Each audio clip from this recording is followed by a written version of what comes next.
ਤੁਸੀਂ ਸੁਣ ਰਹੇ ਹੋ ਨਾਨਕ ਸਿੰਘ ਦਾ ਨੋਵਲ ਪਿਆਰ ਦੀ ਦੁਨੀਆ ਅੰਕ 19ਵਾਂ।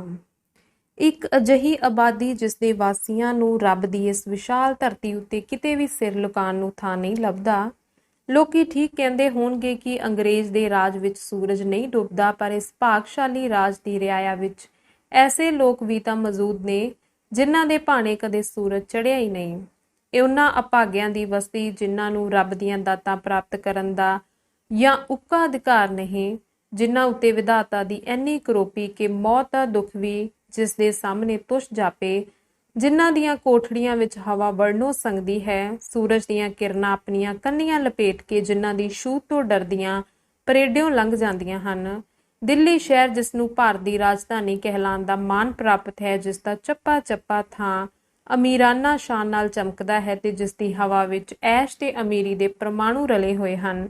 ਕੀ ਇਸ ਰਾਜਧਾਨੀ ਨੂੰ ਵੇਖ ਕੇ ਕੋਈ ਖਿਆਲ ਕਰ ਸਕਦਾ ਹੈ ਕਿ ਇਸ ਦੇ ਕਿਸੇ ਨੁਕਰੇ ਮਨੁੱਖਾਂ ਦੀ ਅਜਿਹੀ ਆਬਾਦੀ ਵੀ ਹੋਵੇਗੀ ਜਿਨ੍ਹਾਂ ਰਜਵੀਂ ਰੋਟੀ ਤੇ ਨਗੇਜ ਢੱਕਣ ਨੂੰ ਪੂਰਾ ਕੱਪੜਾ ਵੀ ਕਦੇ ਨਸੀਬ ਨਹੀਂ ਹੋਇਆ। ਇਸ ਨਰਕੀ ਆਬਾਦੀ ਵਿੱਚ ਇੱਕ ਸਾਊ ਤੇ ਪੜ੍ਹਿਆ ਲਿਖਿਆ ਜੋੜਾ ਵੀ ਵਸਦਾ ਹੈ, ਜਿਸ ਨੂੰ ਕਈ ਡੰਗ ਫਾਂਕੇ ਮਸਤੀ ਵਿੱਚ ਕੱਟਣੇ ਪੈਂਦੇ ਹਨ। ਇਸ ਜੋੜੇ ਨੂੰ ਤੱਕ ਕੇ ਹਰ ਕੋਈ ਸੋਚੇਗਾ ਕਿ ਜੇ ਉਹ ਮੰਗਤਿਆਂ ਦੀ ਵਸਤੀ ਹੈ ਤਾਂ ਕਿ ਮੰਗਤੇ ਰੋਜ਼ ਰਾਤ ਨੂੰ ਗਲੀਆਂ ਵਿੱਚ ਫਿਰ ਕੇ ਟੁਕੜਿਆਂ ਦੀਆਂ ਝੋਲੀਆਂ ਨਹੀਂ ਭਰ ਲਿਆਉਂਦੇ। ਪਰ ਜਿਸ ਅਭਾਗੇ ਜੋੜੇ ਦਾ ਇੱਥੇ ਜ਼ਿਕਰ ਕੀਤਾ ਜਾ ਰਿਹਾ ਹੈ, ਉਹ ਮੰਗ ਨਹੀਂ ਸਕਦੇ। ਮੰਗਣਾ ਵੀ ਤਾਂ ਇੱਕ ਹੁਨਰ ਹੈ। ਜਿਸ ਨੂੰ ਇਹ ਹੁਨਰ ਨਾ ਆਉਂਦਾ ਹੋਵੇ, ਉਸ ਲਈ ਰੋਟੀ ਦਾ ਇੱਕ ਟੁਕੜਾ ਵੀ ਪ੍ਰਾਪਤ ਕਰਨਾ ਮੁਸ਼ਕਿਲ ਹੈ। ਇੱਥੇ ਸਾਡੇ ਦੇਸ਼ ਦੀਆਂ ਯੂਨੀਵਰਸਿਟੀਆਂ ਤੇ ਹੋਰ ਵਿਦਿਅਕ ਸੰਸਥਾਵਾਂ ਪੜ੍ਹਾਈ ਦੇ ਕੋਰਸਾਂ ਵਿੱਚ ਇੱਕ ਅੱਧ ਕੋਰਸ ਮੰਗਣ ਭਿੰਨਣ ਤੇ ਹੁਨਰ ਸੰਬੰਧੀ ਵੀ ਰੱਖ ਦਿੰਦੀਆਂ, ਜਿਸ ਦੁਆਰਾ ਵਿਦਿਆਰਥੀ ਨੂੰ ਦੱਸਿਆ ਜਾਂਦਾ ਕਿ ਮੰਗਣ ਵੇਲੇ ਮੂੰਹ ਇਉਂ ਬਣਾਈਦਾ ਹੈ, ਉੱਚਿਆਂ ਚਬਾਰਿਆਂ ਉੱਤੇ ਜਾ ਕੇ ਸੱਦਾ ਇਉਂ ਲਾਈਦੀ ਹੈ ਤੇ ਕੁਝ ਮਿਲਣ ਤੋਂ ਬਾਅਦ ਦਾਤੇ ਦੇ ਬਾਲ ਬੱਚੇ ਨੂੰ ਅਸੀਸਾਂ ਇਉਂ ਦੇਈਦੀਆਂ ਹਨ ਆਦਿ। ਇਸ ਗਲੀ ਦਾ ਨਾਂ ਪੁੱਛਣ ਦੀ ਲੋੜ ਨਹੀਂ। ਪੁੱਛਣ ਦੀ ਲੋੜ ਉਸੇ ਸੂਰਤ ਵਿੱਚ ਹੋ ਸਕਦੀ ਹੈ ਜਦ ਇਹਨਾਂ ਅਭਾਗਿਆਂ ਦੀ ਇੱਕਾ ਦੁੱਕਾ ਆਬਾਦੀ ਹੋਵੇ। ਇਹ ਕੋਈ ਅਲੰਕਾਰ ਵਸਤੀ ਨਹੀਂ। ਇਹੋ ਜਿਹੀਆਂ ਦਰਜਨਾਂ ਗਲੀ ਤੇ ਮੁਹੱਲੇ ਤੁਸੀਂ ਹਰ ਸ਼ਹਿਰ ਵਿੱਚ ਦੇਖ ਸਕਦੇ ਹੋ, ਬਸ਼ਰਤੇ ਕਿ ਤੁਹਾਡੇ ਪੈਰ ਤੁਹਾਨੂੰ ਉਨੀ ਪਾਸੋਂ ਲੈ ਜਾਣੋਂ ਸ਼ਰਮਾਉਣ ਨਾ। ਜਿੰਨੇ ਵੱਡੇ ਤੇ ਰੌਣਕੀਲੇ ਸ਼ਹਿਰ ਤੁਸੀਂ ਵੇਖੋਗੇ, ਓਨੀ ਹੀ ਬਹੁਤੀ ਗਿਣਤੀ ਉੱਥੇ ਅਜਿਹੇ ਮੁਹੱਲਿਆਂ ਦੀ ਹੋਵੇਗੀ। ਹੋਰ ਤਾਂ ਛੱਡੋ, ਬ੍ਰਿਟਿਸ਼ ਸਾਮਰਾਜ ਦੇ ਕੇਂਦਰ ਲੰਡਨ ਵਿੱਚ ਵੀ ਤੁਹਾਨੂੰ ਕੋਈ ਬਗੈਰ ਸਟਰੀਟ ਆਦਿ ਕਈ ਬਸਤੀਆਂ ਦਿਖਾਈ ਦੇਣਗੀਆਂ। ਇਸ ਗਲੀ ਵਿੱਚ ਦਾਖਲ ਹੁੰਦਿਆਂ ਦਿਲ ਜਰਾ ਕਰੜਾ ਕਰਨਾ ਪਵੇਗਾ, ਜਦਕਿ ਦੋਹੀ ਲਾਂਬੀ ਕੱਚੀਆਂ ਟੱਪਰੀਆਂ ਵਿੱਚ ਗੰਦੇ ਚੀਥੜਿਆਂ ਵਾਲੇ ਝੁਰੜੇ ਪੀਲੇ ਮਰੀਅਲ ਮਨੁੱਖੀ ਆਕਾਰ ਨਜ਼ਰੀ ਆਉਣਗੇ। ਦਿਲ ਤੋਂ ਛੁੱਟ ਨੱਕ ਨੂੰ ਵੀ ਬੰਦ ਕਰਨਾ ਹੋਵੇਗਾ ਜਦ ਤੁਸੀਂ ਇਸ ਗਲੀ ਦੇ ਲਾਂਘੇ ਵਿੱਚ ਗੋਡੇ ਗੋਡੇ ਖੜੋਤੇ ਸੜਿਆਂਦ ਮਾਰਦੇ ਪਾਣੀ ਨੂੰ ਵੇਖੋਗੇ, ਜਿੱਥੋਂ ਲੰਘਣ ਲਈ ਥੋੜੇ ਫਾਸਲੇ ਤੇ ਪੱਥਰ ਜਾਂ ਇੱਟਾਂ ਦੇ ਟੋਏ ਸੁੱਟੇ ਹੋਏ ਹਨ। ਇਹ ਵੀ ਇਸ ਲਈ ਕਿ ਰੋਜ਼ ਦਿਹਾੜੀ ਵਿੱਚ ਕਈ ਵਾਰੀ ਕਿਰਾਇਆ ਉਗਰਾਉਣ ਵਾਲੇ ਮੁਨਸ਼ੀ ਨੇ ਲੰਘਣਾ ਹੁੰਦਾ ਹੈ, ਨਹੀਂ ਤਾਂ ਇੱਥੇ ਰਹਿਣ ਵਾਲਿਆਂ ਦੇ ਪੈਰ ਐਡੇ ਮਲੂਕ ਨਹੀਂ, ਨਾ ਹੀ ਉਹਨਾਂ ਦੇ ਪੈਰੀ ਕਦੇ ਜੁੱਤੀ ਹੁੰਦੀ ਹੈ ਜਿਸ ਦੇ ਲਿਬੜ ਜਾਣ ਦਾ ਅੰਦੇਸ਼ਾ ਹੋਵੇ। ਇਸ ਬਸਤੀ ਵਿੱਚ ਨਿਰੇ ਮੰਗਤੇ ਹੀ ਨਹੀਂ ਰਹਿੰਦੇ, ਸਗੋਂ ਹੋਰ ਵੀ ਕਈ ਤਰ੍ਹਾਂ ਦੇ ਆਦਮੀ, ਮਿੱਲਾਂ ਦੇ ਮਜ਼ਦੂਰ, ਜਿਨ੍ਹਾਂ ਦੀਆਂ ਜਨਾਨੀਆਂ ਆਪਣੇ ਬੱਚਿਆਂ ਨੂੰ ਅਫੀਮ ਦੀ ਗੋਲੀ ਖਵਾ ਕੇ ਘਰਾਂ ਅੰਦਰ ਬੰਦ ਕਰ ਜਾਂਦੀਆਂ ਹਨ ਤੇ ਸਵੇਰ ਦੀਆਂ ਗਈਆਂ ਸੋਤੇ ਪਏ ਕਾਰਖਾਨਿਓਂ ਵਾਪਸ ਆਉਂਦੀਆਂ ਹਨ।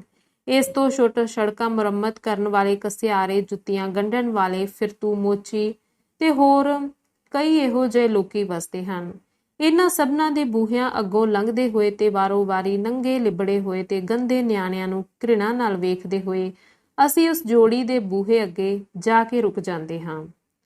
ਸਾਰੇ ਮੁਹੱਲੇ ਵਿੱਚ ਸ਼ਾਇਦ ਇਹੋ ਇੱਕ ਘਰ ਹੈ ਜਿਹੜਾ ਹੋਰ ਘਰਾਂ ਨਾਲੋਂ ਕੁਝ ਸੁਥਰਾ ਜਾਪਦਾ ਹੈ। ਸੁਥਰਾਈ ਇਸ ਵਿੱਚ ਇੰਨੀ ਹੈ ਕਿ ਰਤਾ ਝਾੜਿਆ ਬੁਹਾਰਿਆ ਹੋਇਆ ਹੈ, ਨਹੀਂ ਤਾਂ ਹੈਸੀਅਤ ਦੇ ਲਿਹਾਜ਼ ਨਾਲ ਦੂਜੇ ਘਰਾਂ ਨਾਲੋਂ ਇਹ ਚੰਗਾ ਨਹੀਂ। ਘਰ ਦਾ ਇੱਕੋ ਨੀਵਾਂ ਜਿਹਾ ਬੂਹਾ ਹੈ, ਜਿਸ ਦਾ ਇੱਕੋ ਤਾਕ ਹੈ, ਅਣਘੜਿਆ ਜਿਹਾ ਫੱਟਾ। ਸਵੇਰ ਦੇ 11 ਵਜੇ ਦਾ ਵਕਤ ਹੋਵੇਗਾ। ਘਰ ਦੀ ਦਹਿਲੀਜ਼ ਉੱਤੇ ਬਾਹਰ ਵੱਲ ਮੂੰਹ ਕੀਤੀ ਇੱਕ 18 ਕੁ ਵਰ੍ਹਿਆਂ ਦੀ ਨਵਜੋਬਨ ਬੈਠੀ ਪਾਟੇ ਹੋਏ ਸੂਤੀ ਕੋਟ ਨੂੰ ਤੋਪੇ ਲਾ ਰਹੀ ਸੀ। ਉਸ ਦੇ ਮੈਲੇ ਵੇਸ ਵਿੱਚੋਂ ਹੁਸਨ ਚਮਕਾ ਮਾਰ ਰਿਹਾ ਸੀ। ਉਸ ਦੀ ਜਵਾਨੀ ਵੇਖ ਕੇ ਕਿਸੇ ਦੇ ਦਿਲ ਵਿੱਚੋਂ ਹੂਕ ਨਹੀਂ ਉੱਠਦੀ ਹੋਵੇਗੀ ਕਿ ਕੁਦਰਤ ਦੇ ਚਿੱਤਰਕਾਰ ਨੇ ਇਹ ਮਨਮੋਹਣੀ ਤਸਵੀਰ ਇਸੇ ਚੌਖਟ ਵਿੱਚ ਜੜਨ ਲਈ ਬਣਾਈ ਸੀ। ਐਡਾ ਸੋਹਣਾ ਰੂਪ, ਇਹ ਕਹਿਰਾਂ ਦੀ ਜਵਾਨੀ ਤੇ ਉੱਤੋਂ ਸਿਆਲਾਂ ਦੀ ਹੱਡ ਰੜਕਣੀ ਸਰਦੀ। ਉਸ ਦੇ ਸਰੀਰ ਤੇ ਇੰਨੇ ਥੋੜੇ ਤੇ ਪਤਲੇ ਕੱਪੜੇ ਸਨ ਜਿਨ੍ਹਾਂ ਨਾਲ ਨਾ ਉਹ ਲਪਟ ਅੱਖਾਂ ਤੋਂ ਆਪਣੀ ਜਵਾਨੀ ਨੂੰ ਲੁਕਾ ਸਕਦੀ ਸੀ, ਨਾ ਹੀ ਸਰਦੀ ਦੀ ਮਾਰ ਤੋਂ ਸਰੀਰ ਨੂੰ। ਸੁਹੱਪਣ ਦੀ ਛੋਹ ਨਾਲ ਕੋਝ ਵੀ ਸੋਹਣਾ ਹੋ ਜਾਂਦਾ ਹੈ। ਕੁੜੀ ਦਾ ਚਿਹਰਾ ਜਿੰਨਾ ਇਹਨਾਂ ਮੈਲੇ ਕੱਪੜਿਆਂ ਵਿੱਚ ਚਮਕਦਾ ਫੱਬਦਾ ਹੈ, ਓਨਾ ਸ਼ਾਇਦ ਵਧੀਆ ਲਿਬਾਸ ਵਿੱਚ ਨਾ ਫੱਬਦਾ। ਪੁੰਨਿਆਂ ਦਾ ਚੰਦਰਮਾ ਕਦੇ ਵੀ ਐਡਾ ਸੋਹਣਾ ਨਾ ਲੱਗਦਾ ਜੇ ਬਦ ਨਜ਼ਰਾਂ ਤੋਂ ਬਚਾਉਣ ਲਈ ਕੁਦਰਤ ਉਸਦੇ ਮੱਥੇ ਤੇ ਕਾਲੇ ਧੱਬੇ ਨਾ ਲਾ ਦਿੰਦੀ। ਕੁੜੀ ਦੀਆਂ ਪਤਲੀਆਂ ਗੋਰੀਆਂ ਉਂਗਲਾਂ ਵਿੱਚ ਫੜੀ ਹੋਈ ਸੂਈ ਕੁੜੀ ਦੇ ਜ਼ਖਮ ਮੇਲ ਰਹੀ ਸੀ, ਪਰ ਸ਼ਾਇਦ ਓਨੇ ਹੀ ਉਸਦੇ ਦਿਲ ਦੇ ਜ਼ਖਮ ਚੌੜੇ ਹੁੰਦੇ ਜਾ ਰਹੇ ਸਨ। ਤੋਪੇ ਤੇ ਤੋਪਾ ਲਾਈ ਜਾਂਦੀ ਹੈ ਤੇ ਨਾਲੋਂ ਨਾਲ ਪਤਲੀਆਂ ਬੁੱਲੀਆਂ 'ਚੋਂ ਕੁਝ ਟੱਪੇ ਗਾਈ ਜਾਂਦੀ ਹੈ। ਸੜਕਾਂ ਉੱਤੇ ਰਾਹੀ ਵਹਿੰਦਾ, ਟਿਕਟ ਨਾ ਦਈ, ਬਾਬ ਵਿਛੋੜੇ ਪਾਈ ਵਹਿੰਦਾ। ਉਸਦੀਆਂ ਅੱਖਾਂ ਡਲਕੀਆਂ ਤੇ ਤੋਪੇ ਦਿਸਣੇ ਬੰਦ ਹੋ ਗਏ। ਸੂਈ ਵਾਲਾ ਹੱਥ ਸਿੱਥਲ ਹੋ ਕੇ ਉਸਦੇ ਗੋਡਿਆਂ ਉੱਤੇ ਡਿੱਗ ਪਿਆ ਤੇ ਸੂਈ ਭੂੰਜੇ ਲਮਕ ਗਈ। ਉਸਦਾ ਸਿਰ ਨਿਉਂਦਾ ਨਿਉਂਦਾ ਗੋਡਿਆਂ ਉੱਤੇ ਜਾ ਲੱਗਾ। ਇਸ ਵੇਲੇ ਅੰਦਰੋਂ ਮਰਦਾਵੇਂ ਗਲੇ 'ਚੋਂ ਖੰਘਣ ਦੀ ਆਵਾਜ਼ ਆਈ। ਉਹ ਮੁੜ ਚਿੰਤਨ ਹੋ ਬੈਠੀ, ਅੱਖਾਂ ਪੂੰਝੀਆਂ ਤੇ ਸੂਈ ਸੰਭਾਲ ਕੇ ਫਿਰ ਛੇਤੀ ਛੇਤੀ ਨਾਲ ਆਪਣੇ ਕਾਰੇ ਲੱਗ ਗਈ। ਛੇਕੜਲੇ ਤੋਪੇ ਲੱਗ ਚੁੱਕਣ ਤੋਂ ਬਾਅਦ ਉਸਨੇ ਕੋਟ ਨੂੰ ਦੋਹਾਂ ਹੱਥਾਂ ਤੇ ਫੈਲਾ ਕੇ ਦੇਖਿਆ ਕਿ ਹੋਰ ਵੀ ਕੋਈ ਥਾਂ ਮੁਰੰਮਤ ਯੋਗ ਹੋਵੇ, ਪਰ ਹੋਰ ਕੋਈ ਨਹੀਂ ਸੀ। ਕੋਟ ਨੂੰ ਤੈਅ ਕਰਕੇ ਉਹਨੇ ਫੜਿਆ ਤੇ ਉੱਠ ਕੇ ਅੰਦਰ ਚਲੀ ਗਈ। ਮੰਜੇ ਉੱਤੇ ਜਿਸ ਦੀ ਖੁੱਸੀ ਗੱਦੀ ਪੈਂਦ ਗੰਢ ਕੇ ਨਾ ਮਾਤਰ ਹੀ ਰਹਿ ਗਈ ਸੀ, ਇੱਕ ਪਾਟੀ ਹੋਈ ਦਰੀ ਵਿਛਾਈ, ਸਿਰ ਹੇਠ ਸਿਰਾਣੇ ਦੇ ਥਾਂ ਕੁਝ ਮੈਲੇ ਕੱਪੜਿਆਂ ਦੀ ਗੰਢ ਟਿਕਾਈ ਤੇ ਲੱਤਾਂ ਉੱਤੇ ਪਾਈ ਹੋਈ ਲੋਈ ਲਪੇਟੀ ਇੱਕ 25-26 ਵਰ੍ਹਿਆਂ ਦਾ ਗੱਭਰੂ ਲੰਮਾ ਪਿਆ ਕੋਈ ਕਿਤਾਬ ਪੜ੍ਹ ਰਿਹਾ ਸੀ, ਜਿਸ ਦਾ ਸੁੱਕਾ ਰੁਲਿਆ ਸਰੀਰ ਤੇ ਗਮਹੀਨ ਚਿਹਰਾ ਮੂੰਹੋਂ ਬੋਲ ਕੇ ਉਹਦੇ ਦਿਲ ਦੀ ਵੇਦਨ ਪਿਆ ਦੱਸਦਾ ਸੀ। ਉਹ ਕੁਝ ਔਖਾ ਹੋ ਕੇ ਖੰਘਦਾ ਸੀ, ਜਿਵੇਂ ਖੰਘਣ ਨਾਲ ਉਸਦੀਆਂ ਪਸਲੀਆਂ ਦੁਖਦੀਆਂ ਹੋਣ। ਮੁਟਿਆਰ ਆਪਣਾ ਭਰਿਆ ਹੋਇਆ ਦਿਲ ਲੁਕਾਈ ਰੱਖਣ ਦੇ ਖਿਆਲੋਂ ਅੱਖਾਂ ਵਿੱਚ ਤੇ ਬੁੱਲੀਆਂ ਵਿੱਚ ਮੁਸਕਰਾਹਟ ਲਿਆ ਕੇ ਉਹਦੇ ਹੱਥੋਂ ਕਿਤਾਬ ਖੋਹਦੀ ਹੋਈ ਬੋਲੀ, ਇਹ ਕੀ ਪੜਨ ਡਏ ਹੋ ਤੁਸੀਂ ਸਵੇਰ ਦੇ? ਪਤੀ ਨੇ ਵੀ ਆਪਣੇ ਰੋਗੀ ਚਿਹਰੇ ਉੱਤੇ ਬਨੌਟੀ ਖੁਸ਼ੀ ਦਾ ਰੰਗ ਲਿਆਂਦਾ ਤੇ ਉਹਦਾ ਹੱਥ ਫੜ ਕੇ ਇਹ ਕਹਿੰਦਾ ਹੋਇਆ ਉੱਠ ਬੈਠਾ, ਮਨੋਰਮਾ, ਕੋਟ ਹੋ ਗਿਆ ਮੁਰੰਮਤ? ਇਹ ਅੰਗਰੇਜ਼ੀ ਦਾ ਇੱਕ ਨਾਵਲ ਜਿਹਾ ਏ। ਨਾਵਲ ਨਾ ਹੋਇਆ ਨੂਰ ਮਹਿਲ ਦੀ ਸਰਾਂ ਹੋ ਗਈ। ਜਦੋਂ ਦੇਖੋ ਨਾਵਲ, ਜੀਕਨ ਨਾਵਲ ਨਾਲ ਹੀ ਵਿਆਹ ਕਰਾ ਲਿਆ ਏ। ਇਸ ਵਿੱਚ ਹੈ ਕੀ ਏ ਜਿਸ ਦਾ ਅਖੰਡ ਪਾਠ ਸ਼ੁਰੂ ਕੀਤਾ ਹੋਇਆ ਜੇ? ਮਨੋਰਮਾ ਨੇ ਆਪਣੀ ਬਾਂਹ ਪਤੀ ਦੇ ਗਲ ਵਿੱਚ ਪਾ ਕੇ ਰੋਸ ਪ੍ਰਗਟ ਕੀਤਾ। ਇਹ ਇੱਕ ਕਹਾਣੀ ਏ ਮਨੋਰਮਾ, ਉਸਨੇ ਪਿਆਰ ਨਾਲ ਉੱਤਰ ਦਿੱਤਾ। ਮਨੋਰਮਾ ਨੇ, ਜਿਹੜੀ ਇਸ ਵੇਲੇ ਆਪਣੀ ਸਾਰੀ ਵਰਤਮਾਨ ਹਾਲਤ ਨੂੰ ਭੁੱਲ ਕੇ ਨਿਰੀ ਪਿਆਰ ਦੀ ਮੂਰਤ ਬਣੀ ਹੋਈ ਸੀ, ਉਸਨੇ ਪਤੀ ਦੀਆਂ ਪੁੜਪੜੀਆਂ ਨੂੰ ਆਪਣੀਆਂ ਕੂਲੀਆਂ ਤਲੀਆਂ ਵਿੱਚ ਘੁੱਟ ਕੇ ਫਿਰ ਪੁੱਛਿਆ, ਇਹ ਕਾਹਦੀ ਕਹਾਣੀ ਏ? ਇੱਕ ਪ੍ਰੇਮੀ ਪ੍ਰੇਮਿਕਾ ਦੀ।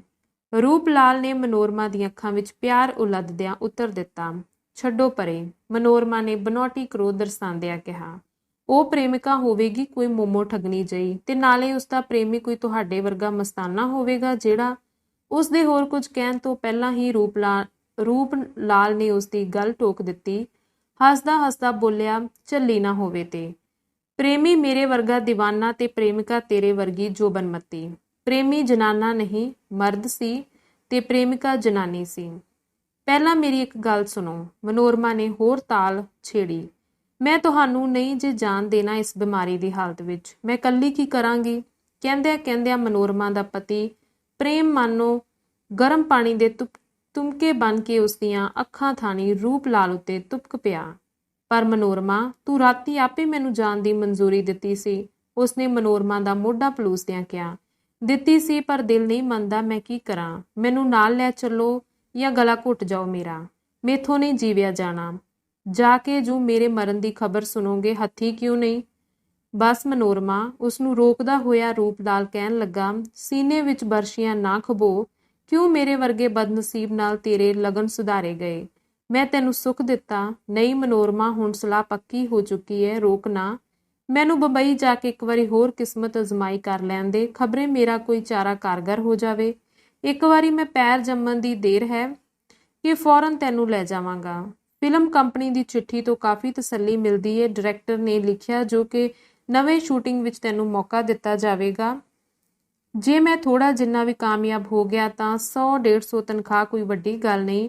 ਤੂੰ ਆਪ ਹੀ ਦੱਸ ਕਿ ਮੇਰਾ ਗਲਾ, ਮੇਰਾ ਐਕਟਿੰਗ ਤੈਨੂੰ ਆਸ ਨਹੀਂ ਬਣਾਉਂਦਾ। ਤੁਸੀਂ ਇੱਥੇ ਹੀ ਕੰਮ ਢੂੰਡ ਲਓ। ਅੱਗੇ ਬਿਮਾਰ ਹੋ, ਉੱਤੋਂ ਇੱਕ ਕਹਿਰਾਂ ਦੀ ਸਰਦੀ। ਮਨੋਰਮਾ ਨੇ ਬਾਲਾਂ ਵਾਲੀ ਜਿੱਦ ਫੜ ਲਈ। ਇੱਥੇ ਦੇ ਕੰਮਾਂ ਬਾਬਤ ਮਨੋਰਮਾ ਦੱਸ, ਮੈਂ ਕੋਈ ਘੱਟ ਟੱਕਰਾਂ ਮਾਰੀਆਂ ਨੇ?